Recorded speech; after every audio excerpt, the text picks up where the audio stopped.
have to begin to think about human nature, which is we all share, as Paul understood and as the first Christians understood. Through our ancestors, that story of Adam and Eve, we walked away from love, and our walking away from love means we fell into death.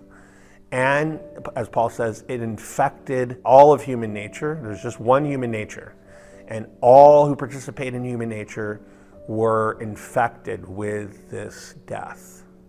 And so when Jesus takes upon himself our nature, he doesn't take upon himself a nature, he takes upon himself fallen human nature that's participating contingency in death.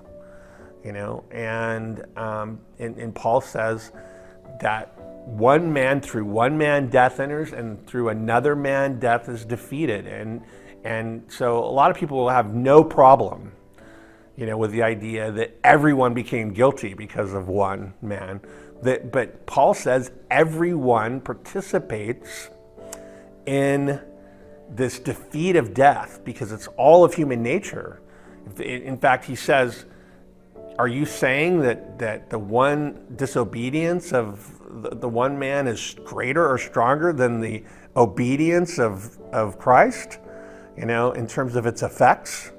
If in fact the disobedience of our ancestors led to everyone being infected with death, Paul says, how much greater is the one man who obeys, and the reality that his obedience spreads through the entire human race, as the cleansing and the healing from death. So Athanasius says that death vanishes from human nature like straw and flame.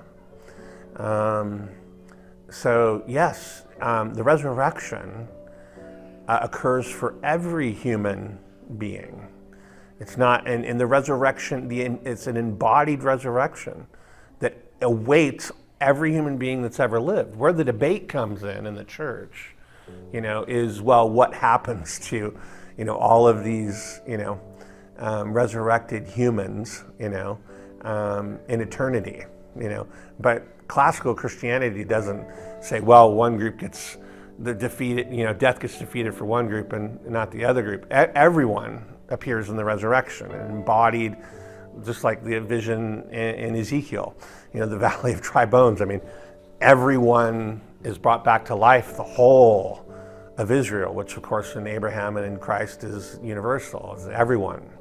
So, so the questions and the sort of conversations that we have beyond that is, well, what's happened to all these resurrected humans? But death is defeated for everyone.